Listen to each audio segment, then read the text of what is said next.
space, the final frontier. These are the voyages of the starship Enterprise. Its 5-year mission: to explore strange new worlds, to seek out new life and new civilization, to boldly go where no man has gone before. Greetings, salutations, and welcome to Retrek. I'm Captain Jim. With me, of course, is Admiral Elliot. Hi there. And Dr. Squee. Dragon! The catchphrase which is sweeping the nation. Absolutely, sweeping it every bit as much as it was last week and the week before. Hashtag drag on if you want to get in on that action. Someone at work almost said it today. And if you're doing it on as a hashtag, it's 3 O's. 3 O's. Drag on. Yeah. So, yes, this week, Prodigy, Ghost in the Machine, and finally, more Dominion War to the death. So, Prodigy then. I'm going to just put it out here early. Enjoyed it. I don't think it's Prodigy's best work. I will say that I think the thing which is kind of carrying me the most with this episode is how they did what they did actually a few times with DS9. They love to slip in a big bit of plot at the end of a Ferengi episode because no one would expect it. Yeah. Ira Stephen Bears talk about a lot. I feel like that's what I really loved about this episode. It's an episode which seemed to be a standalone, and then it was so crucial to the plot of where it's going. Yeah. That really won me over. Definitely. But I was probably with you for most of it, that it felt not the best, but still bloody enjoyable, I've got to say. Oh yeah, I'm not knocking it at all. I'm just, I think it's fair to say that we're pretty hot on Prodigy by and large. Yeah. But I think it's it's pretty safe to say that I know it's designed for kids, but it's not just for kids. Not at all. It's a family show. We've said it before, I'll say it again. Yeah. Absolutely. So, Ghost in the Machine. Now, this is one of those titles where loads of TV shows have had an episode called Ghost in the Machine. The one that springs to mind straight away is The X-Files.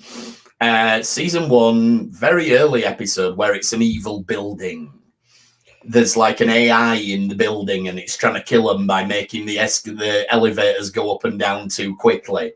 By that rationale, I think To the Death might have been the perfect partner with this, because I feel like that's a title which gets used a lot as well. Yeah, I do. We've got a cliche episode.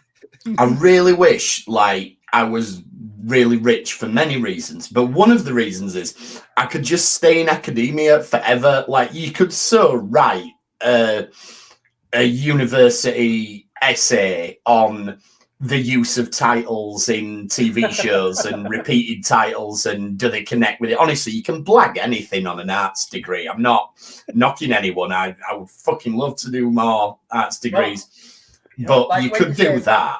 St. Elsewhere did that, didn't they, with the final episode, how they connected. Oh, yeah, so the St. Elsewhere theory. Yeah. Yeah, I mean, all of these TV shows, I can't remember which network made it. It's so many. Yeah, but basically everything was connected. Do you not know the St. Elsewhere theory? I can remember so little of it. I was quite young when it came on, and is it available to stream anywhere? Because it's one I'd like to. I don't think it is. I think it's one of them that slipped through the cracks. But in summary, because this could be a whole podcast on its own, and spoilers for St. Elsewhere. St. Elsewhere finishes by revealing that the whole show has taken place in the imagination of a young boy. And you see the hospital inside a snow globe. So he's seen this snow globe and he's been inspired by that, which is all well and good, except St. Elsewhere did a crossover with Hill Street Blues, which therefore means that Hill Street Blues must also exist in the mind of this little boy, which is all well and good, except Hill Street Blues did a crossover with The X-Files, which means The X-Files must also exist within the mind of this little boy, which is all good, except in The X-Files, Cancerman smokes Morley's cigarettes, which are also smoked by Spike in Buffy the Vampire Slayer, which means Buffy, an angel, also exists. And there's a diagram. Elsewhere, I guess. Yeah, it's named after the boy, the character of the boy. I can't remember. It's called like the Brian verse or something. But Google it and you can find this flow chart, and it just goes and goes and goes and goes with all these shows. Different TV shows have had some connection to each other. And because one of them was in the mind of the little boy, that all must be. Yeah. But the main two are St. Elsewhere and Hill Street Blues, and so many things have connected in one way, shape, or another. And they're like the main sort of tenets of it. But everything else just. So, yeah. I just like, it's all good and well, these obscure old TV shows that have a cult following, but you wouldn't catch me banging on about them. And you can hear more of my thoughts about this on Due South by Southeast, which is coming back for a Christmas special soon. I am willing to bet that is in that universe. I've not checked it, but I'm willing to bet Due South will be imagined by this little boy. Anyway, back to Ghost in the Machine then. So they're running simulations. That's the setup of the episode, is we're running these simulations to see if we can get away from the Dauntless, and they can. So that's the initial thing. Like, I thought some of the ideas, like when they find the phasers in Morse code, I thought that was really clever. And I imagined Janeway or somebody, why are they firing the phasers to miss us and did a pattern? Yes, this is the thing. I don't think the simulation takes into account. Thank you. I'm with you. Because I think, I'm sorry, but Starfleet, like every iteration of Star Trek, they've always shown that if someone acts out of character, they don't just shoot and ask questions later. That's the one thing which Starfleet will never do. Unless they're Jericho. Why are they deliberately not aiming at us? And it's out of sequence what they're doing. Or it's almost a sequence. What are they doing? Analyze it. They don't fire a torpedo at you for it. The only thing I like about it is that I like to think that Janeway and the bug in her system is already having effect, so it's already programming it to make them stay in the program. No, because we see the point at which that happens, don't we? I wonder if there was already some antecedents, though, already some things that they'd said which had a programming wanting them to not know the way to succeed with this. Because if they succeed, then they just go back and they solve the day, everything's done. But I'm wondering if there was some of the programming already doing that work in the machine. Also got the part of the simulation that they've programmed in, where they don't know that Janeway knows that they're just children on the run from something. That's true. Yeah, true. I like to think, though, that would come through in a character profile of Janeway, because everything in her history shows that she wouldn't just fire first. And, that's true. Oh, we're throwing out all the good points, aren't we? We're like these are. There's been a few interesting ones this week. I've not really watched them properly. I've been too busy, but where people are speculating how long has hologram Janeway been evil? Because we see that flicker in the eye. It doesn't mean there weren't other flickers when the program was being altered. Didn't she briefly turn evil in season 1, part 1, aka season 1? Yeah. Like, she did, yeah. The thingy, the guy, I've forgotten his name, the main villain, what's his name? The progenitor? Why have we all forgotten his name? It's not the progenitor. It's not the overseer, which is kind of what I want to say. The diviner, thank you. The dragon! No, the diviner, you're right. Sorry, I knew it was a D word. You did, but well done for getting the catchphrase in there one more time. Wobble up a dub.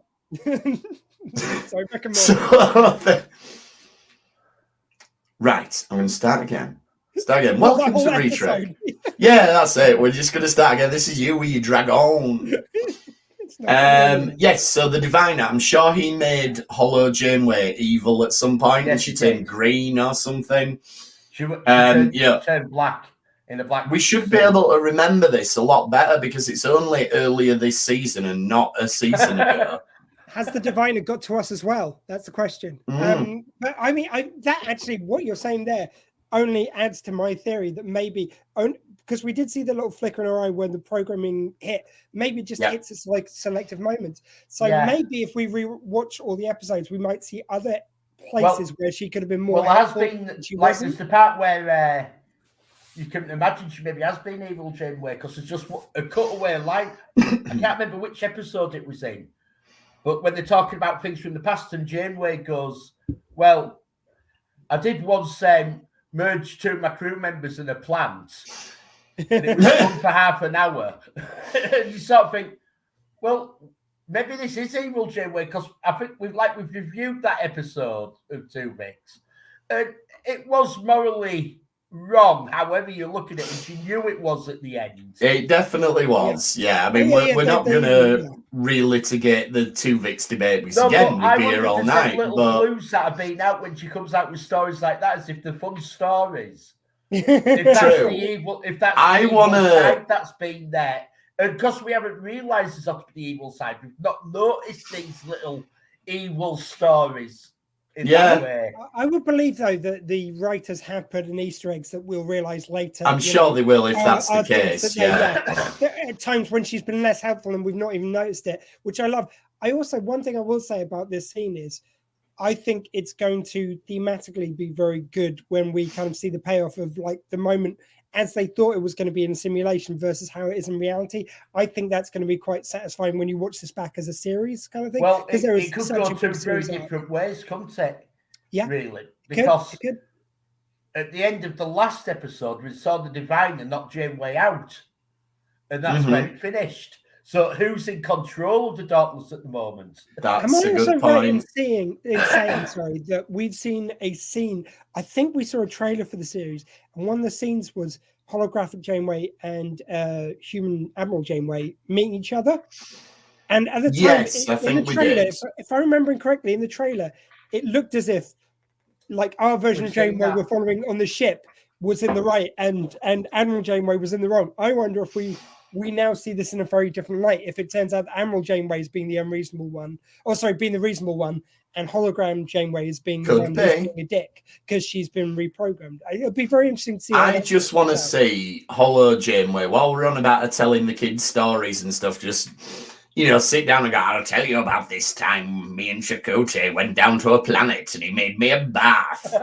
And then he gave me a bloody good scene too. After he fucked a monkey. It's very important that Kingy knows he actually fucked both of us. That's the secret answer. Yeah. Anyway, moving on. So Dal's all down about his origins and they decide to drown the sorrows in ice cream, as you do. Which not a bad way to drown your sorrow. No, not at all. I bloody love. I mean, Jankenpog, he is the gift that keeps on giving. He's so entertaining every scene. Just when he's doling out the ice cream, and then he just keeps the huge bowl for himself. It's like, hey, but I didn't let him get to me. Ice cream, ice cream, ice cream. Yeah, I like how Dal's had with something, so they start pile it on and they're having a laugh that they're giving them more ice cream to drown the sorrows. Yeah, that was just lovely. And later they find out they're still in the simulation, like, what? Even the ice cream? Yeah. Well, actually, right, I've got a huge question about this. How does holographic ice cream work? Right, okay. So my problem is this. So I know that the matter is reconstituted in the holodeck and through transports. They've even said that they work some technology from the replicators in the holodeck. Now, they seem disappointed that the ice cream wasn't real. So I understood it, that I just imagined that they were basically, when they replicate some ice cream in the holodeck, there's real ice, it's actual ice cream they're eating. The simulation does actually conjure something real there. Yeah, that was always my take. But the way they're saying it makes it sound like they were disappointed there's holographic ice cream. If so, what's it disappear from your stomach? If so, brilliant. You've just enjoyed some wonderful ice cream. Yeah, that'd be really good. Bonus. They should be only happy. So I was not happy. I'm not too sure about this holographic ice cream they're suggesting here. And Thoughts? Facebook user says, never forget the monkey. Well, Chakotay certainly didn't. Well, he did more than spank it that night. Well, was it Janeway? He didn't need to spank it that night, did he? No, he did actually spank Janeway. That one is canonical. Oh, no, too far. Too far. That's not an image that we need. I don't know. That's me done now. That's me done for the episode. Hey, Kate Mulgrew in her time was a very fetching lady, I'll have you know. Yeah, but I don't want to see Chakotay spanking her, probably doing some sort of weird, like, Native American war cry as he's doing it because he's had bad advice from that geezer. We really disagree on this. I want to see that. And right at the end, I want the lovely Jewish lady who was from our audience in the thing, who said that she was Jewish, to just come up and go, sorry, he's one of us. Sorry about him. Sorry, once again, I would like to apologise, like Herman the German. And by the way, just for anyone who's not heard the previous episode, she was in the audience. She literally said, it's like, yeah, that guy was Jewish. And she sounds so apologetic. So I'm not just, yeah. Right. So we need to rein it in because Rob has rightly pointed out on Facebook that this has taken a weird turn. Yeah, I didn't see it. No, this is just normal, Rob. You obviously don't watch us enough. Yeah, you need to watch more of them. Anyway, come on. Let's get back on track. Oh, and never forget the monkey was Jodie. She's also Never forget the monkey was Jodie. Okay, Very we're good. matching up Facebook users to names. You need to click the little button. Right. So the most like emo line, possibly in Star Trek ever, is when Dal says, "Computer, lights off, let the darkness take me." Like, bit much, son. Come on. What? When do you mean? You mean the scene where This Immortal Coil's "It'll All End in Tears" album start playing in the background? Yeah, that's it. And Nirvana track comes on. It's like that new Batman film. Like, I know they were going for emo Batman, but they're like, let's whack a Nirvana song in there. Hey, if you're going to put a Nirvana song in anywhere, you make sure it's a slowed down new female vocalist version. That's the only way. It wasn't. It was the original. What was it? Oh yeah, Batman Money. You can do all you like with Batman Money. No. It was in Black Widow movie. They had a slow down. Oh yes, they did. I thought I was all right actually. Yeah, I did like it. I'm only taking the piss. It was good. Anyway, and Rock has got what can only be described as a Pokemon that has apparently escaped from the holiday. I mean, this is just a Pokemon. I'm not great with Pokemon. It's one of my weak points in my geek knowledge, but that's definitely a Pokemon. I'm sure I've caught about 3 of them down East End Park on that Pokemon Go app. The only thing I've got a problem with this is as this episode moves on and the holodeck things start to merge with each other, she later on just quite confidently starts telling it off like it's the creature she sees. How does she don't know it's not got the programming of the sea beast that's going to kill you? She's going, naughty, evolve. I think yeah. the believer. Rock's just a good person. But they all seem to. My problem is they all seem to accept the reality together that it's like, right, that's definitely what we're seeing, not the programming behind what it was going to be. Do you see what I mean? It's like you like, and they all agree on it automatically. It's a bit of a leap of logic, which isn't played out in the episode. It's kind of a minor quibble, but it just bugged me. It worked out for them, though. It'd have been a much different episode if it had gone your way and that thing had just killed them all, and you'd been like, well, that's not how I expected that show to end. As always, I just want a one-line explainer where it goes, it's like, but how do we know it's the thing we're seeing and not the sea creature it was replacing? It's like, well, we have to take that risk. Then just get on with the episode. Just 2 lines. Okay. 2 lines you need there. Are you listening, writers? We need explanations as to why the killer Pokemon are not killing people. Yes, thank you. There we go. So then they get like sucked into all these different genres and different takes and things like that, as we often do on the holodeck. Like it starts with zeros and they think they know what's going on because they're, this is my mystery simulation. Mystery mansion. And as soon as we think we solve the puzzle, the arc will open. And we have seen this in other Star Trek previously, that you finish a story and it lets you out when once the story finishes, yeah. But no, which is why there is an entire Starfleet ship that was lost because they ran the Song of Ice and Fire simulation, and George R. R. Martin has still not finished A Dance with Dragons in the 25th century. Yeah, so they're all caught at the end of book 5. They're just stuck in there, this big word pending in the sky. Yeah, that's it. One thing I did want to acknowledge that I actually really like the fact that very subtly, without signposting it, they just let Zero's sound a bit more cheery. Zero's usually quite monotone, quite measured, but his excitement at going to this holodeck thing that he likes, that was a really nice touch, I thought. Like, they didn't have to call attention to it. We all saw it, but I thought it was nice. Yeah, absolutely. So where do we go from it? So yes, we got the Mystery Mansion, and then we go all black and white. No, Oh no, we don't. We get Zero for Jankum first, don't we? He's got the also get- bikers. Everyone's being a dick to Zero, by the way, as well in that first one. It's like, oh, that sounds like Yorn's film. I mean, Jesus, when did you guys become this impatient? So anyway, just See, are you being up for it just staying as the murder mystery like for the whole episode? I love watching Space. we do that. Sorry, I hit our intro again. A little bit of random. Hello and welcome to Retrick. Let's start again. Yeah. Sum this up. Yeah, it was the biker fight. It was the biker fight. Thank you, Facebook user. Yes. You know what I'm doing? I'm not ticking off my notes as I go through. So I need to tick them off. So I'm going to tick off biker simulation. Jankum has a biker simulation, and this is where they realise that the thingies aren't working. The holodeck safeties and everything. Yes. Do they even have holodeck safeties in Star Trek? Because they're always off. Well, Yeah, just not good ones. Like, is there any holodeck episode where the safeties stay on all the way through and they go, oh, I'm so glad I didn't get hurt because the safeties were on? The problem was the one part of the algorithm the that Barclays Starfleet episode had holodecks safeties work on. It was True. just they was A bit of checking all the Ferengi. crew. The only problem is they brought one bit of the technology which makes Starfleet holodecks work from the Ferengis, and that's the safeties.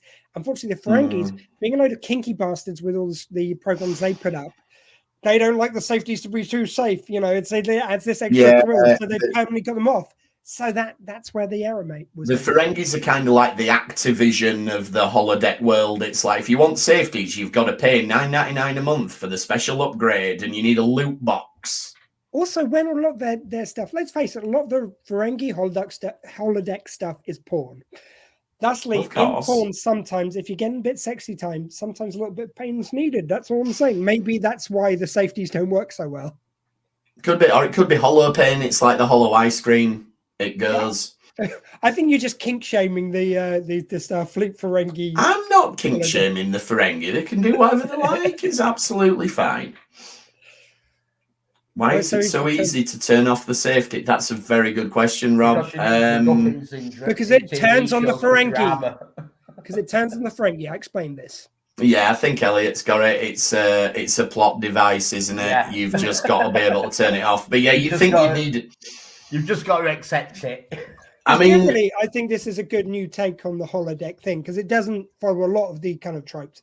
But the safeties thing is it's written some way in Gene Roddenberry's Bible. On the holodecks, the safeties shall fail. It's like one of his main commandments. Yeah, absolutely. It's like, you know, like now, if you're playing a computer game, you're like, I want to turn it on to easy mode. Are you sure you want to put easy mode on? Yes. Turning on the easy mode will mean that you won't get the achievements, but so you get about 20 pop-ups just trying to change the mode on a computer game now. So by the 25th century, maybe it went too far. It reached critical mass and they were like, that's it. You only need to ask for things once and then you get it. So maybe that's why. I don't like it when those like, are you sure you want to turn on easy mode? Things get a bit sexist. So, oh, are you sure you want to turn on easy mode, Marianne? I mean, come on, man, not cool, not cool. No, it's not at all. But there you go. You shouldn't be trying to turn it easy mode on. Does your husband think of safety mode? That's just outdated. It's not okay. Then it goes black and white. I've got my notes in order now. And they go to a club, right, called the Key Club. Now, there is in Leeds a club called the Key Club. Yeah. And it's a really good little rock bar that has gigs and stuff like that. It used to be one of these where, like, it were proper grungy and, like, your feet would stick to the floor. But it's a bit classier these days. Yeah, that's it, exactly, yeah. I miss those rock clubs where your feet would stick to the ground. Oh, the Key Club were like that, like... There's still a few bars and clubs like that in Leeds where you'll stick to the floor. There is, but still stick to the floor. Birdcage don't exist no more. There used to be the Key. There's another birdcage. Oh no! I thought we'd got rid. No, there used to be a bar called the Key Club in Southampton, but it just had a massive bowl in the middle. Some stuff went down. Totally different kind of bar, yeah. And Murph's a nightclub singer in this one, so I like this idea like that little thing. Yes. Yeah, that Murph's got. He's got his own little life somewhere, and he's doing these hollow programs where he's singing. I feel like we need a bit more insight into Murph after this. It should be like in Parks and Rec, where like Ron Swanson's secretly a jazz singer. Like let's have that with Murph. Let me also throw out. They said, he's just really good at lip syncing, but they never confirmed he was good at lip singing. He could have been singing. Could have been singing, yeah. I already answered you, Facebook user. Is that you, Jody? That's Emma. Oh, Emma. Okay, Emma. I already thought of that. They said it might be that he's just really good at lip syncing. They didn't confirm. I think he's good at miming, but we don't know if he can sing or not for sure yet. No, I want that. Maybe that's going to be the big mystery of the season. Like it'll finish with Murph doing a massive song and dance number. He can definitely dance now. They'll just go to the credits. It'll just be like a Murph. Maybe you want to sing us out, and then it'll go to the credits just before. Oh, yeah. Mystery ending. Dangling the carrot and then whipping it away. Right, that's a very different scene. One question I had though, it was something to do with Murph on the holodeck. No, it's gone. Never mind. How's he told the holodeck what he wants programming? No, I think we just accept that with the whole Jurati, was it singing in Picard? We just accept. Yeah. Random backing groups just turn up. Yeah. That was it. One thing I forgot to check. Do we know who was singing during that thing? I'm wondering if it was the voice actor who plays Murph. I was just curious. Maybe. We'll have to check. If someone who's listening can Google. Yeah. I like that you're outsourcing our viewers now. Like, do our work for us. In fact, if you all just want to go away and watch this week's Prodigy and then come back to us. Just stay here and do our homework for us. Thank you. That's all. Good point. So then they realise that there's a motive to it because it's only their programs. It's not all the other ones that are included. And I really enjoyed that because we have done variations on this story so many times, and it is always just the ones that we know. It's always, this is Mr. Worf's calisthenics program. Whereas at least we get a reason for it here. Like it's deliberate. It's being targeted at us. And that's when we get pirates. Yeah, that's it. I love the fact that his holodeck thing was just somewhere where he doesn't have to. Oh, sorry. Yeah, we get Gwen the Diviner. Yeah, I was just straight out of Shining. Go for Gwen. But you think that's a callback to the bar scene in The Shining? It definitely is a callback to the bar scene in The Shining. Ooh, I didn't pick up on that. I love the fact she goes up and just goes, "Hey, barista." She just assumes it's a coffee bar. That was nice. That's the youth, isn't it? She's too innocent. They don't serve alcohol. But that's a bit of a clue that the Diviner's programming from when he took the ship over is still slightly in. It's still in there. Yeah, that is a good point. Unless she's got a program that she's made where it's just her talking to the Diviner. No, because she says that. I'm starting to see why you all enjoy coming in here. She doesn't. You get the impression she doesn't use the whole thing for entertainment. Oh, that is interesting. Maybe he's the ghost in the machine. Yeah. Hey. Or maybe where Janeway is putting up these obstacles against them, what better obstacle to put in her way to get in her head than her dad, who she's estranged from? Yeah. That's a very good point. When we do get to the last one, though, I like the fact that, so we're on the pirate ship. I love the fact that his program is just a world where when he makes the decision, it's right. And when people ask people to do things, they do it. It's just because if you were doing that and it's the first time you're ever a captain, you're second guessing yourself all the time. Yeah, that would be an ideal world. I totally get that. And I really felt for him in that moment because it was like his soul laid bare. It's just he just wants people to listen to him and his decisions to be right. That's it. It's just insecure. It's very, people talk about the Mary Sue thing of inserting yourself into a story and making yourself perfect and everything. That is kind of what we've got going on with this. It's like that sort of realised on screen. It's a callback to when Troy said in Hollow Pursuits, when she goes in the holodeck and sees what Red just created, before she sees herself, she goes like, I actually feel a bit bad. This is his own private thoughts and we're just intruding on them. Of course, she changes and she sees herself. But kind of it feels a bit like that. That's his little world where he's safe and everything. He probably felt really embarrassed that everyone saw it. And I mean, this is the thing with holodeck programs, that everyone just seems to be able to wander in without any consideration to whatever the person might be doing in there. And I don't just mean that in a dirty way, but, you know, it is like a private thing that you're doing, and having your captain just walk in and go, well, you're needed on the bridge. So you're saying you want a wank alert on the doors? There definitely should be a wank alert. And it flashes in red. Wank alert, wank alert, wank alert. Yeah. Give you like a 30-second warning or something so you can finish. That's all we need. That's fine. I mean, on holodeck, pretty much, where you can create any fancy you want, I'm sure 30 seconds will be more than enough. So I bet the Ferengis sell it by the second, like your holodeck 30 seconds time. includes the cleanup in that. I mean, I'm just saying. I imagine they just beam it away. No, we saw that in Lower Decks. Oh, we did. Yeah, you're right. The holodecks. Yeah, you're right. You're right. Clean up the filters of all the guns. Yeah, but this is a top of the line ship. You know, you've got automatic cleanup on that. Yeah, exactly. It'll be that. For the lower deckers, you have to clean it all yourself. But then, you know, when Captain Picard goes in there for some special time, it just gets beamed away. Yeah. So this is where they realise what's going on. So Janeway's been corrupted. She's trying to stop them from leaving. And that's why there is no key to find. It's just a never-ending quest that they've got going on.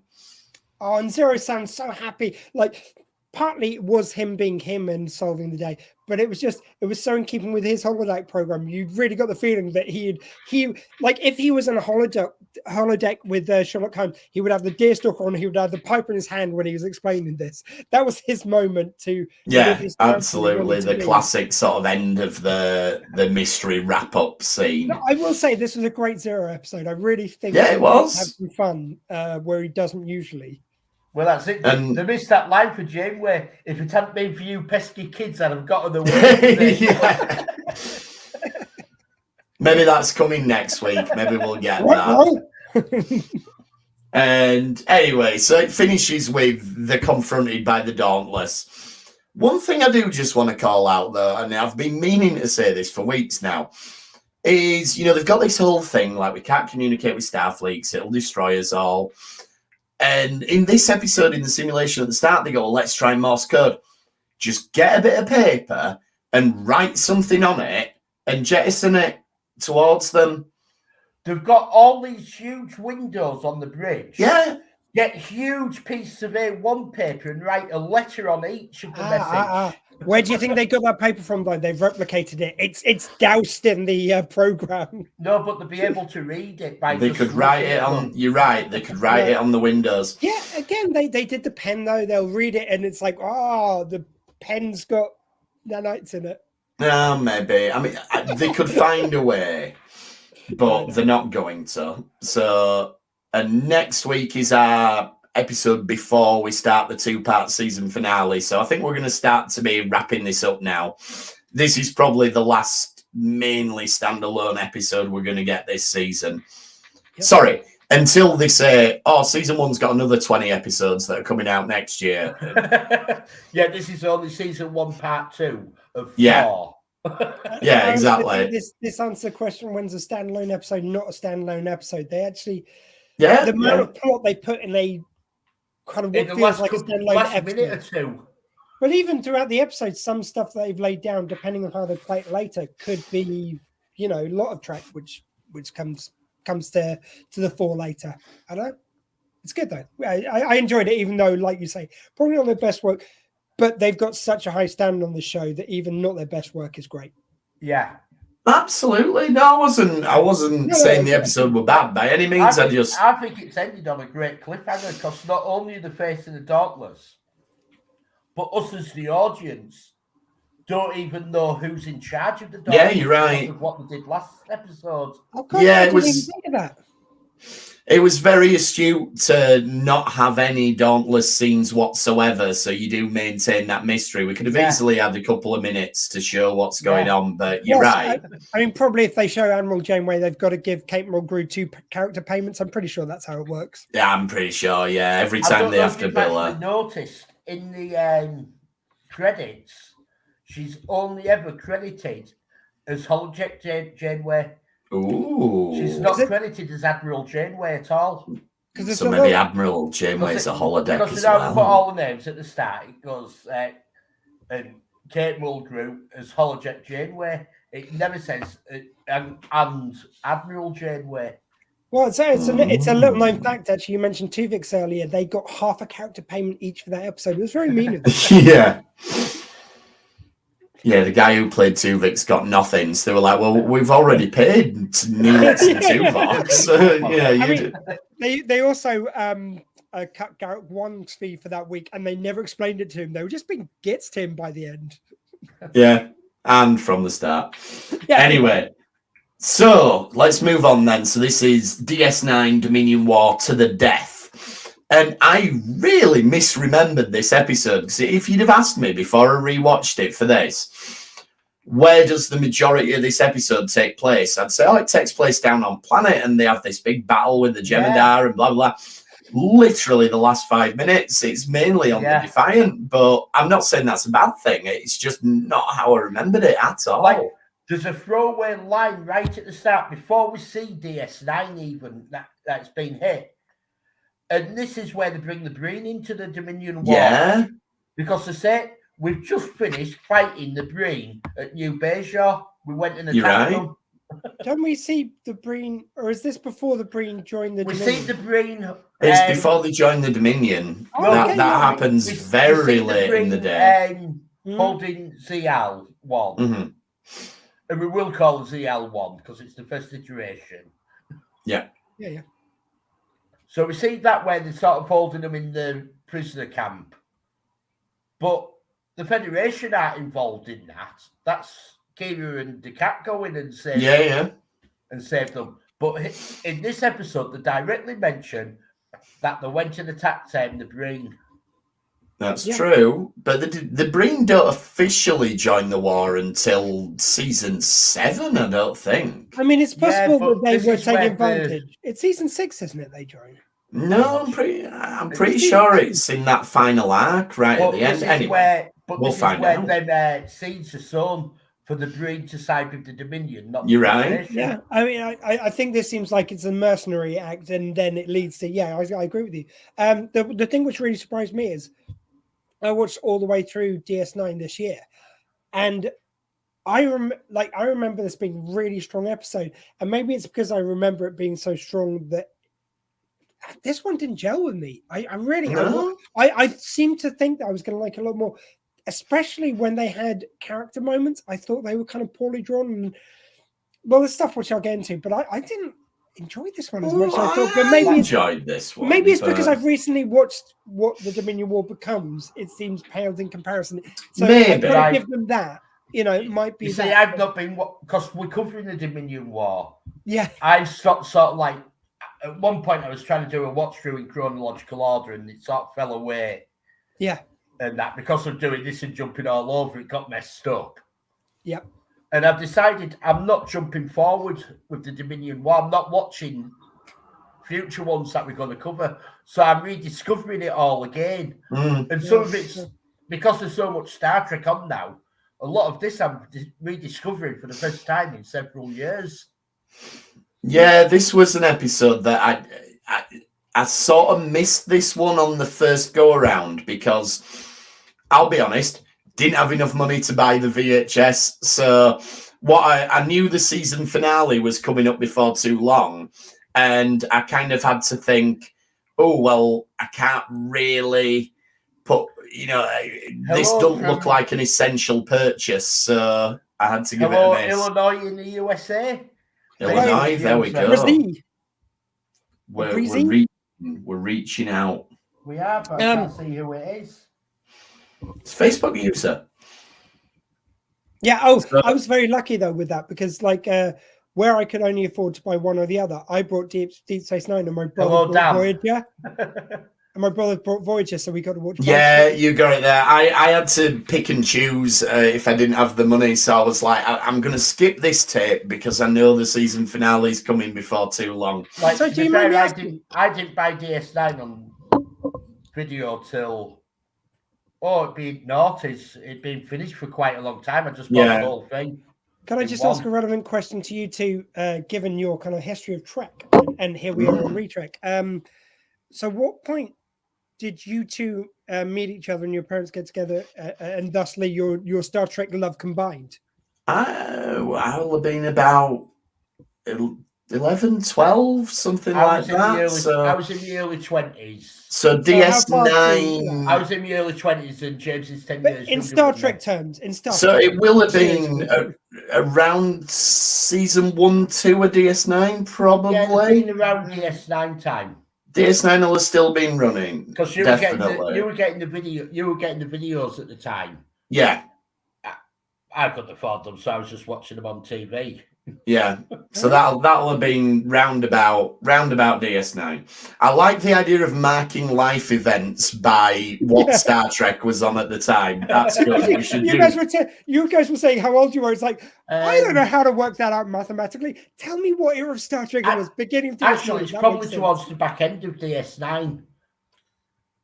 Back end. I remember lending you season 7 because I was in the early 20s. And so it'd been 91, 92. So yeah, it'll have been a few seasons in DS9. So anyway, so O'Brien starts off bitching, as O'Brien often is. This time he's bitching about Molly, though, not Keiko. So at least he's redistributing it. This is one of my points. You see, I think none of the character stuff they put as throwaways. It's interesting. I'm sorry, I'm not really interested in Molly getting into bed. It doesn't go anywhere. Then there's a thing about, but that's Worf's seat. Oh, well, tough luck coming here now. Worf turns up. Maybe you'd like your seat. Yeah, there's a bit of padding at the opening, yeah. I'm thinking that's only good if it then is called back later. It's not funny in of itself, but I thought, this is going to be setting something up great later in the episode. Nothing. Yeah, like if his seat gets destroyed in a battle or something, and it's like, Or later on, it's like, they're there at the seat. It's like, Worf, maybe you like your seat. Like I would care about that right now. Something like that. If they build up a reason why that seems so trivial now. And it's not played off later, is it, either? Not at all. It's pointless. I do like the sort of, this is quite early Bashir O'Brien into play, that you get O'Brien questioning, well, what do you know? You haven't got kids. And well, actually, I majored in pediatric medicine. I came first in pediatrics. Which any parent will say to you, it's like, well, which makes you good at medicine of kids. It doesn't make you a parent. Well, O'Brien should have said that to him, didn't He should have indeed. Exactly, but he didn't. So there you go. The station, though, I love the effect shot of the station having taken a pounding by the Jem'Hadar. I don't know if you notice here, but they don't get close in with this effect shot at all. No. It's all done from a distance, and let's bear in mind, this is before they were using a lot of CGI. So this is a physical model. So they built a small physical model to break. To show Yeah, because you can't break the main...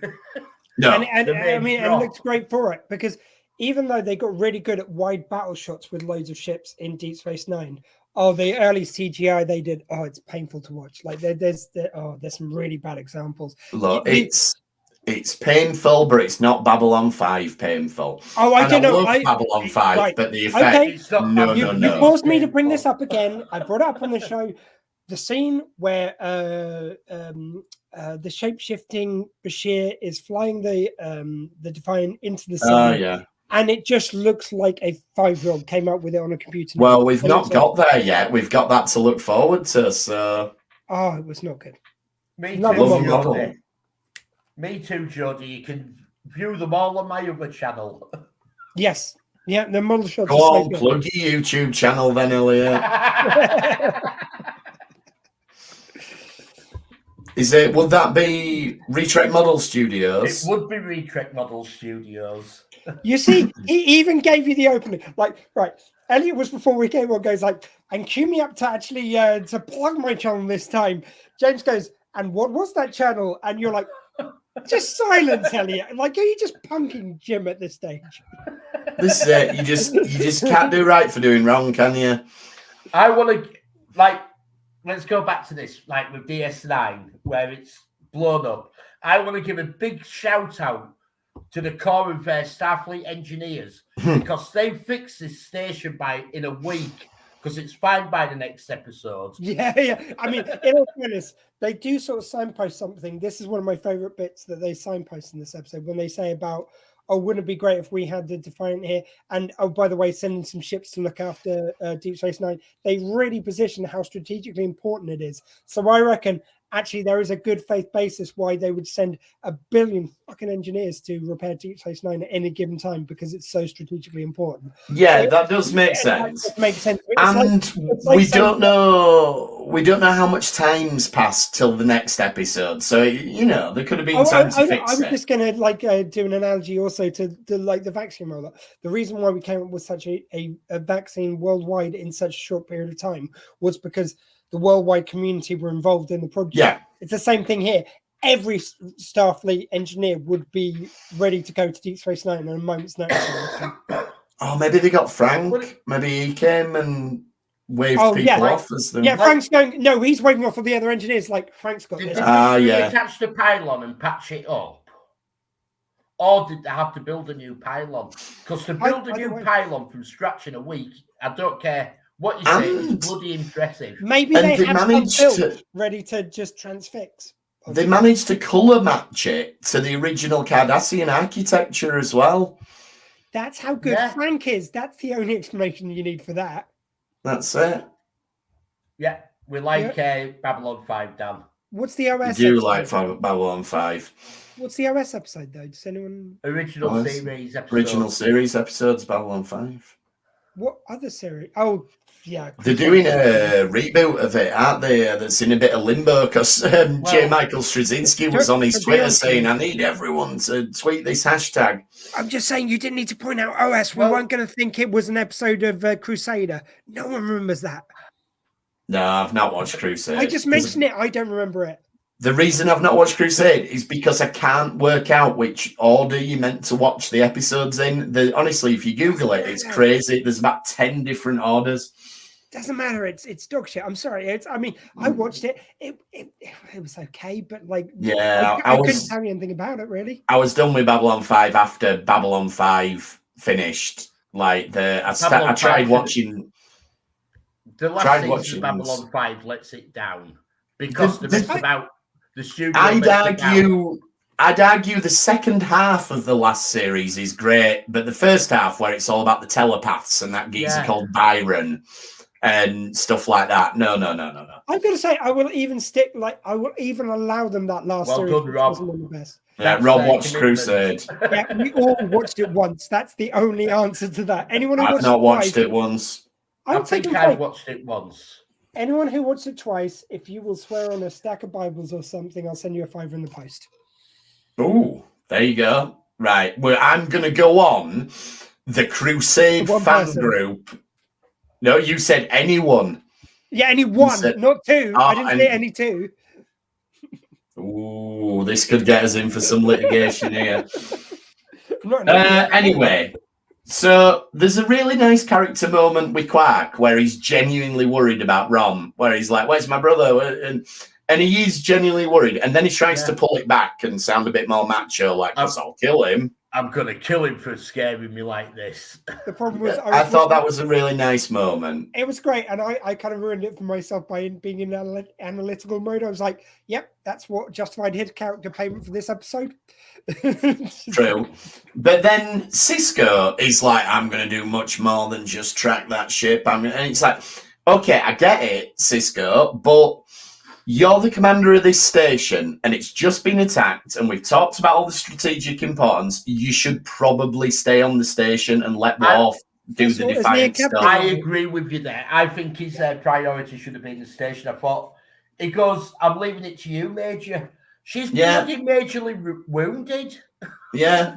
And something which I threw out there before was the fact that he is the captain of both the Defiant and the space station. One or the other. You need two dedicated captains for those two things. They're way too important this stage of the game. They should have just had Captain Worf on board and be at this point, I don't think they were too important. I think this was a sort of like, because we're not really...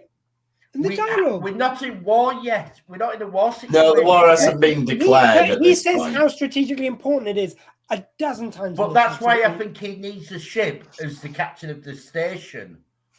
But I agree with you. Once the war starts, I think there should have been separate captains. I still think at this stage, and there was eventually they did make Dax the commander of the Defiant. They did do that later. Yeah, I and think Worf does as well. So. Yeah, very true. But I think the amount that they're laying it on, that it's strategically important in this episode, they do mention it several times.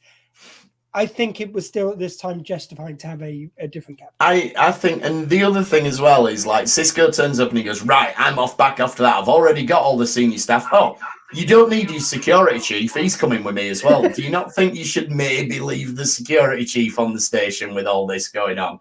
Nope, taking him. So it's literally Kira and that's it left on the station. Let me throw this one out as well, because I admit, like later on, they do justify why this Jem'Hadar isn't as loyal to the Vorta. They explain that pretty well. But he goes on about how he is loyal to the Founders. The Founders are right. It's not because the Ketchers are white. They're just right. And every one of the Founders would have said to him that he is to treat Odo like a god. I don't think they've ever suggested they say anything else. And he just ignores that in this episode. It doesn't stay true to his character. True. I'm concerned to not treat Odo like a god. He's going like, oh, or the traitor there. Not one Jem'Hadar would call him a traitor unless they. No, that's true. And yeah, okay, if we're going to start giving it a bit of a kicking, I actually really enjoyed this episode, but now I'm noticing stuff. Wayoon gets Cisco in once they've met up with Wayoon. And they'll shout out first appearance by Jeffrey Combs as Wayoon. Wayoon won, I think, at this point. One. Oh, he was great. From the get-go, you felt that he was in charge of this. I thought there was a bit of a reveal when they moved to show him. I assumed this was a couple episodes in. No, this is the first one, and it was one of them where they were just like, we really like that guy. Tell you what, we'll just say that they're cloned and we can bring him back. Yeah, we good with that? Let's do it. Reaching for a hat to take off to his performance in there, then. Very good. Fair enough. So mine's on the radio ready for the morning, so I've got my hat. He says like, "Oh, I've read up on Cisco. I probably know more about you, and I know you better than you even know yourself."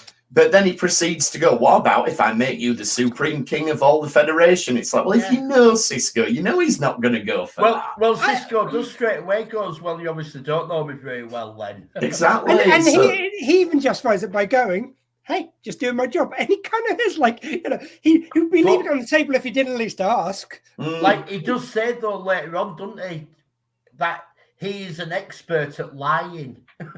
That's true, yeah. Yeah. And the setup is the renegade Jem'Hadar have found an Iconian gateway, which is great that they bring back the Iconian gateways. I do feel like we need to do more with them. So it's such a cool idea. Is this the original series, the Iconian gateway? No, it was an episode of TNG. Oh, when they're flashing between the different places. Yeah, we have. I was trying to remember it. And obviously there was all the theories that the Iconians were going to be involved in Discovery at some point, and it never panned out. And we got that stupid,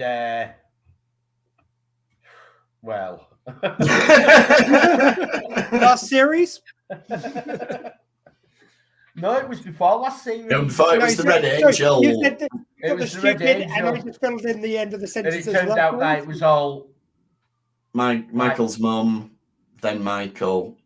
Then it wasn't the Iconians is the point. But there is a series of novels. I think it's called Gateways, which is pretty good. That spans all the different Star Trek series. There's a fan movie, Iconians. Is there? Yeah, I can't remember what it's called. I have watched it. It was all right. It was all right for a fan movie. It was sort of like a fan movie episode, Enterprise episode. Right, cool. But taken back in time and stuff. It was quite strange.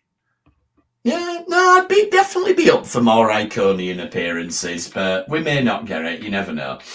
And then Cisco has this chat with the First, and there's lots of tension going on here. Like, I'm in charge. No, I'm in charge. No, I'm in charge. Yeah, and I was just going to say, I do love a bit of late Cisco dick swinging.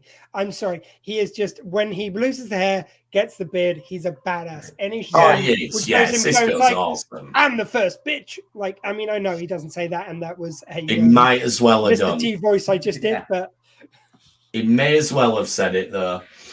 And Worf and the Jem'Hadar have a bit of a to-do and everything. So I love that we've got this thread all the way through. Like the first time we ever see the Jem'Hadar, before they even knew Worf was coming into it, one of the first things he says is, I want to fight a Klingon. Yeah. And then we sprinkle it. And eventually we get to that bit where Worf's fighting them all in that gladiatorial arena in the prison. and Worf kicks ass. Yeah, it feels like they had that plan from the start. We will get to Purgatory's shadow. Oh, eventually. We will get there when we've nearly done season 4, and that's in season 5. We might be so old that we're in Purgatory's shadow at the time, but other than no, it's definitely 5 is that, so we're not a million miles away from it. Then you get the clash of styles and everything. I always like these episodes where you get goodies and baddies working together, and you get the thing where it's like, well, they should have set the detonators and blown themselves up, and Cisco's like, no, they need to get it out. And no, that's rubbish. I also love the fact where they go, it's like, we'll look for the shim. It's like, we know what we're looking for, but it kind of like, it does feel like the shim is very convenient in some episodes. In some episodes, you can clearly see them shimmering miles away, and you manage to shoot them. Other ones, they just appear in front of you. Like, where was the shimmer there? Yeah. Well, I put that down to when the white's running low. Oh, okay, yeah. Because we do see in one of the later episodes when they're getting low on white, they can't shroud anymore. Elliot, once again, you fixed it. Thank you. Yes, they say we lose our ability to shroud, so I don't think it's technology. I think it's an innate, like the chameleons, the very lizard-like. Don't explain why the clothes can do it. Well, that's why we covered that episode. Because we believe that give a lot of the ideas for what the Jem'Hadar. Yeah, Captive Pursuit, Tosk, and the Hunters and everything. I've said it before, I'll say it again. If they put a line which explains everything, that's all I need. I don't need a whole episode about why it works. Just a line going, it's like, well, when the white's running low, you're right. It was in there. They've covered it. Yeah. Okay. Yeah. The scene I really do like is the scene with Dax and the Jem'Hadar. And he's like, well, we don't eat, we don't sleep, we don't have women. And she says, like, do you lay eggs or whatever? Yeah. But I really like that they give this Jem'Hadar a little bit of personality. Like when he asks her how old she is, you can tell that he's genuinely interested in it, and it's humanizing the Jem'Hadar to a little extent. He's also impressed, isn't he? Yeah, because like they're having this talk and all that, and this is where we get the first time that they say that they're clones, that they're grown. And we have seen that episode with the young Jem'Hadar they found, how quickly he grew. And he says there, he goes, within 3 days, we're ready to fight. And this does tally with that, with what we see in that episode. I think, and I know this is nitpicky of me, but I think the only thing that it's when he goes like, oh, when she goes, oh, I'm over 300 years old, and he goes, oh, you don't look it. I mean, to him, everyone looks the same. Like, no one ages enough to age. That's a very good point. It's like, you know what 300 looks like. Like she could look. Well, they do know other species in the Gamma Quadrant, so they will have seen all the. And the founders are like 1,000, so well, you look for and they look for fresh a founder. faced. Yeah, they don't. Yeah. That's it. The founders look kind of. God, yeah, they'd be going, God, how many wrinkles have you got? You should see, the founders when they're older, they just look smooth. Absolutely. That's why if they ever invaded the 21st century, they'd think Cher was one of the founders. The what? Yeah, I mean, who's been baked a bit. Yeah. Ooh. I'm sorry. Look, there was, for ages, she didn't age at all. She still looked wonderful. Now she looks made of plastic. That's all the Cher fans that we'd lost. If you can only go so far with plastic surgery, then it catches up with you. I'm sorry. If only we could turn back time and take that comment back. If only I could turn back these wrinkles, but I'm not going to resort to that.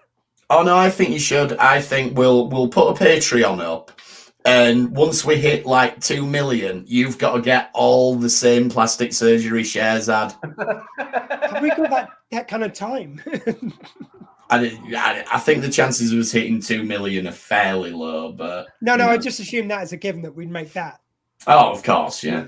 And then Worf gets in a fight with the Jem'Hadar, who promptly gets killed by the first. And then he gives Cisco a bit of sass. He's like, well, you should have killed Worf. Well, he's looking at how they do discipline. Yeah. That if you disobey an order, that's it. You are Jem'Hadar follow orders without question. If anything, I think that scene was great, but I didn't need it again later done not as well. So you've got like this one bit going, it's like, you fight for your life. If you win, then you're alive, and you're not alive until you've won that. Then you're dead, and blah blah blah. Oh, you mean and then before Cisco, we go to the planet? Yeah, and then No, but O'Brien, they say that quite often, don't they? No, I'm just saying though. I feel like we already covered that in this episode, so to have it again, and then O'Brien do the like, well, I'm very much alive, so I'd like to stay that way. Yeah, but it felt a bit clown shoes for. I think they want to have their cake and eat it too. With sometimes in this episode, This is I can't think which tribe it is, but it's based on a tribal thing. No, it's fine. But I'm saying because you're about to go into battle. So from this moment, I am dead. I'm only alive again when I come back from battle. I'm not trying to say that I don't like that idea, but they already did that in previous episodes, and in this episode they already covered that in that scene. I think to do it again and then play it for a joke. I think it's saying the same thing. Yeah, but I still think it's saying the same thing about them. I just think like to have that. No. I think they wanted this treated as a serious episode, but then they made these little comedy moments which didn't work for me. I would prefer this to been a straight up episode. No, it's like the part where the Jem'Hadar's disciplined, and it's like you have not followed orders. I give you a direct order, you've broke it, boom, dead. And it had been his second through, what did he say, 8 years, which for Jem'Hadar is half the life. Yeah, that's true. And it's like and that is ingrained in the Jem'Hadar that you follow orders. The Vorta give them orders, they follow them because the Vorta are speaking for the founders. Well, what I'm saying is that through that scene, through the fact that they're addicted to the white, which has been mentioned, and to have that scene where they swear fealty to the white, I think that it's treading over the same ground lots of times. And the third time, they kind of do it for comedy, which I don't think lends itself to this episode. No, they didn't do it for comedy. You had they did with O'Brien. O'Brien going like, O'Brien's alive, but that was a joke. Yeah, that's what I mean. I'm not saying they were joking. I could have done without the O'Brien bit at very least. And probably that was already covered earlier on in the episode.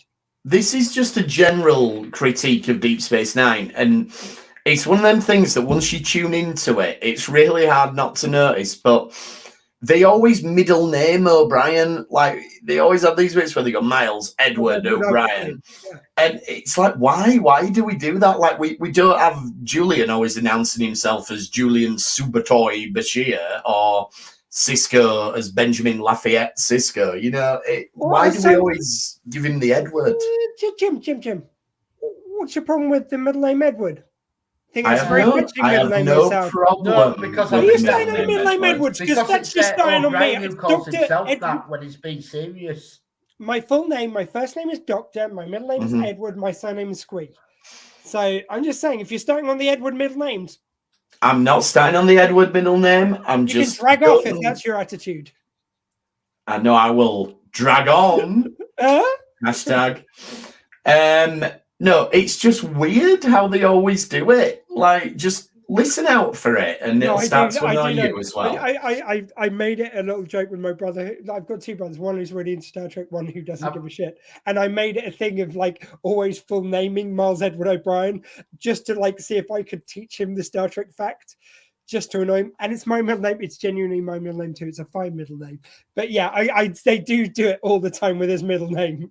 I just want to put on record that I have no problem with him saying his middle name is Edward. I have no problem it's just with James it. Who can drag off. I just think it's unusual behaviour that they always say it to him. So Jim hates the middle name Edward. Okay, I'm just for the file. That's all. I'm on your side, Rob. I think it's a great middle name. Me too, Rob.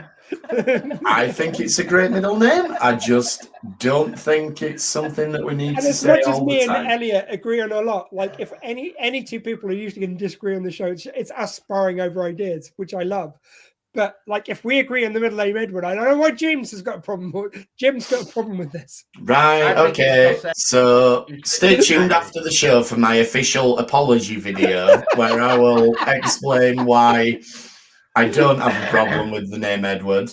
I think it's because he's Irish, and when he's talking about himself in the first person, he gives his full name. Elliot, did you notice when he said he didn't have a problem with the name Edward, he didn't say anything about middle name. I think his apologies a bit lacking there. That's what I'm saying. I haven't done the video yet. You can critique my apology video after I've done the apology video. So, speaking of the ritual, this is jumping back a little bit. I like the fact that Wayun is clearly bored with it. The fact that he's had to do this so many times, just like, do you accept the fields? Yeah. It's kind of like Dr. Lazarus when he signs the, by Grab Vaz Hammer, and he's just, oh, for goodness. Actually, also throw out that I think that's a very good character beat that they get pissed off with the Vorta because they're being so dismissive of them. It's not that they're that they've got to be loyal. It's the fact their loyalty is being questioned. Yeah. And they're being so flippant with them. I think does build up to them wanting to kill them. Yeah, true. And then we finally do get all the action, which is 5 minutes, which really surprised me. And yeah, it's great. The weapons don't work, so we have to do a lot of fist fighting, which is great. And we get knives out. And isn't it amazing that every sort of bladed weapon looks like the Klingons designed it? It does, yeah. I just think at the end of the day, if your weapon doesn't work, give them a good old fisting and everyone will walk away happy. That's just my feeling. And that's a good philosophy to live by. And Cisco saves the first, so we sort of get a payoff to that kind of arc there. That the first had said he would kill Cisco after it, and Worf had said he'd kill the first if the first kills Cisco. But we end up not having to do any of that because they've learned respect for each other, which is something we'll see again with Cisco in other Jem'Hadar episodes. Yeah. And also with the Jem'Hadar, I love the fact that Jem'Hadar, they are so loyal, but they do have a sense of honor to the point where when they could kill Worf, it's like, I cannot defeat this man, I could only kill him. There's lots of lovely kind of moments like that. If you push the Jem'Hadar too far, if you don't treat them with respect for what they do, then they will turn on you. They'll turn on the Vorta. Yeah, which is nice. They won't turn on the Founders. No. They'll turn on the Vortas. In fact, they don't respect the Vortas. They see the Vortas as being creepy cowards. Yeah. I think that is a genuinely great, consistent note throughout the show. Yeah. And like, that's what this episode does. Like, right. I know you're saying, like, to throw some of the character traits, almost push it down your throat in this episode with, like, swear loyalty to get the white. Yeah. And about the duty, the saying they have before they go into a fight, but this sets up so many character traits that are maintained. This is setting in stone. Yeah. In fairness, this episode is setting in stone things that we'll see for the next 3 seasons of how the Jem'Hadar are. The Jem'Hadar characterization across the board is very consistent, I would say. Because I know we've had some Jem'Hadar until this point, but I actually have to take a little bit of my vitriol back. The more we talk about it, and the fact that you said it was Jeffrey Coon's first episode, which means it's got to be fairly early in the Jem'Hadar story. Mm-hmm. They probably were laying down track, which I'm not giving enough credit to the fact that this was early days, so maybe they did have to say it a bit more. So yeah, I will take a little bit of it back. Like I've still got some points there, but I think you're right. I think the thing with this episode is setting a lot of things in stone that are maintained for the rest of the show. True. Yeah. Yeah. And that's pretty much it, isn't it? The Jem'Hadar do show this sort of idea of honor, like not as much as the Klingons, but it's like, no, we've got to stay now and we've got to hunt down the missing ones. Yeah. It's honor in a different way. Because we've just shot Jeffrey Coons. Well, their idea of honor is like, we will do anything, including dying for the mission. The Klingon sense of honor is based on if you die in battle, so be it. But you can't.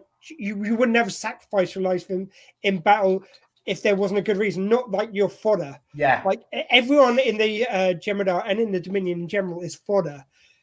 And the Klingons have respect for life. That's why they've got to die in honor, because life is respectful. The Jem'Hadar don't have respect for life. They've just got respect for No. That's the difference, I think. Yeah, absolutely. And the episode ends very abruptly. It's just like, right, you stay here, then boom, beam up, done. Yeah. It's like they're there, and then you get like Wyern comes out and says, "Oh, great, can I go see the wreckage?" And it just turns round, bang, dead, disintegrated. Yeah. And he just goes to Cisco. I did that because he questioned my loyalty. And actually, it's something I really love. It's like something they used to do in old films. If you watch, one of my favorites is Mr. Smith Goes to Washington. And this very big, famous filibuster scene. At the end, this guy runs out of the hall and shoots himself, and that's the end of the movie. Like this guy who's been corrupt throughout the whole movie. In fact, I think he misses from shooting himself, but he tries to commit suicide. That's the end of the film. Any film these days, you'd have a 5-minute wrap up of how everyone's feeling about everything that happened. I kind of like the blunt ending sometimes. I think it's really, you don't get it as much in films these days. But yeah, I can't remember which film it was we were watching, but it finished and Chloe just went to me, she went, "Is that it?" And I'm like, "Yep, that's how films used to end." Yeah, I get, and I'm not saying it's always right, but sometimes it's nice to have that. Just right, all the plot points summed up. We're done. We're out. Yeah, absolutely, you can do it. And the thing again, we don't get as much in films these days. We sound like right old men, and we're only semi-old men. We're not a lad. But you don't get the credits running over the picture anymore. Like it's always now. A lot of the time, particularly like Marvel films, though, it finishes with the title card, and you know it's finished. But it used to be just like almost the middle of a scene, and it just start do. And you'd be like, "Oh, it must have finished then." And also now you've got to have all the names on the both beginning and end credits. Back then it was like, here's the stars, here's the director. That were Directors Guild of America rules and things like that. That's why George Lucas left it, because he wanted to have the opening thing to Star Wars, and the Directors Guild of America went, no, you've got to credit the studio, and you've got to credit the producer, and you've got to have the title card. And you're like, I want to do this really cool thing. No. I mean, Star Wars starts.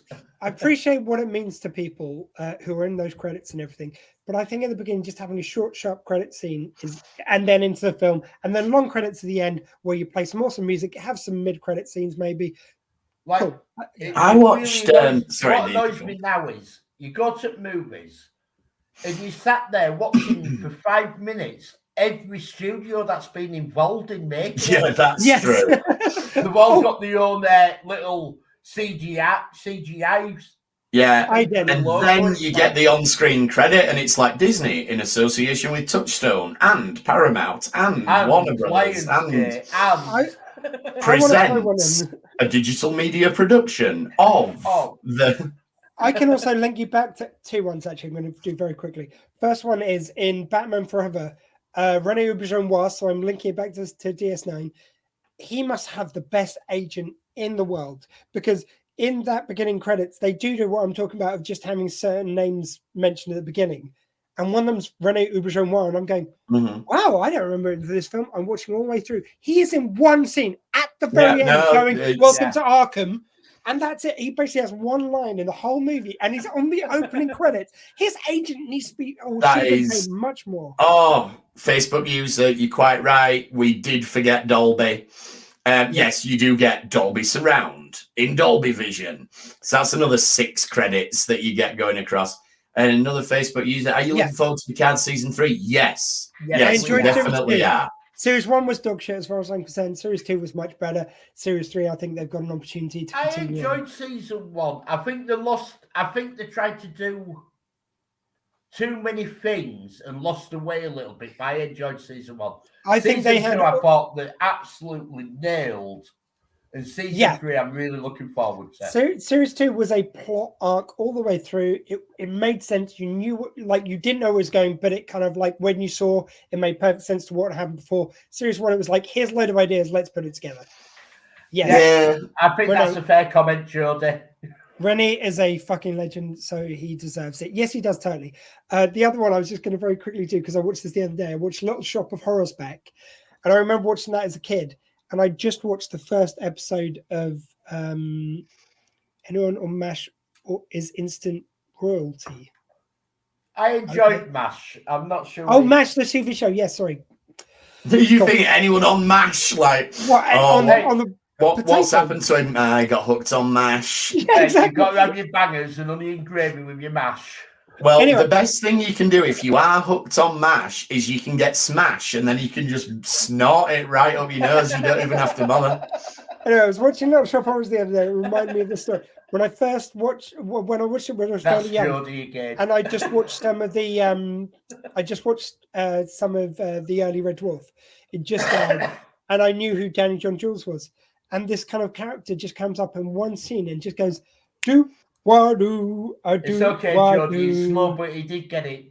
I did get it. He got it, Jody. These four guys come on the screen. They go do wadu, and then they leave, and that's their only part they play in the movie.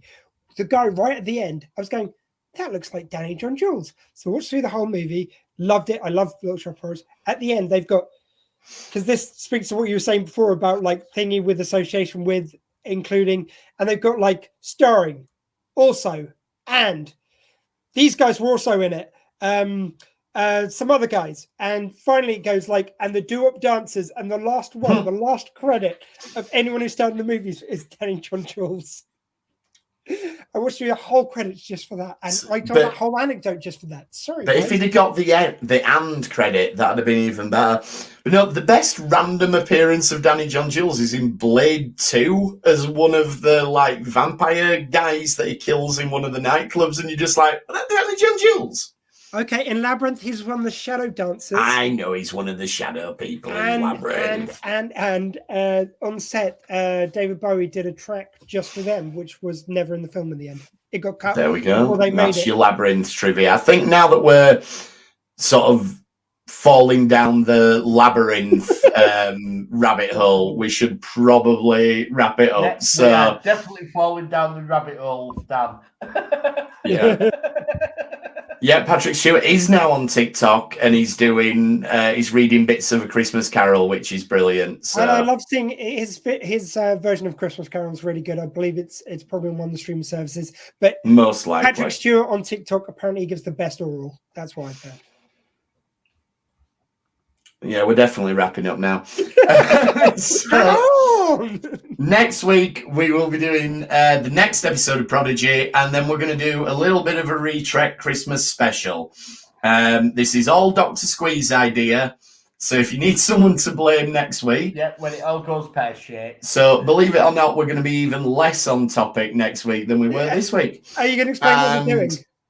Yes, we're going to do the Retrek Christmas special, which is going to be us pitching ideas for what a Star Trek Christmas special might look like. So please do send in your suggestions like as the well. middle of Star Trek Generations. Oh, that was an amazing sequence. Yeah. I think we should also get people to vote on which is their favourite and send in theirs. So if you send in your it'll be yours. You're going to win. Just send in your suggestions to retrekpod@gmail.com if you've got any ideas. There we go. Or on the Facebook group, or on Twitter @RetrekPod, or on Elliot's Retrek Model Studios page, which is on YouTube. There you go, twice. So let them know. Send us all them in. And yeah, we will be so focused next week. As long as it's not the Star Wars Christmas special, Rob, you're right. Rob, it's going to be worth it. We will have dancing girls, and fortunately, you can only see our sort of heads, so we don't have to do grandfather scenes. I was going to say, where are the dancing girls in your house? They're just out of shot. Apparently, they're below screen. They're over there. Yeah, can't see them. Anyway, thanks for trekking with us this time, and we will see you next time on the Retrek. LLAP and Dragon. Thank you. Night.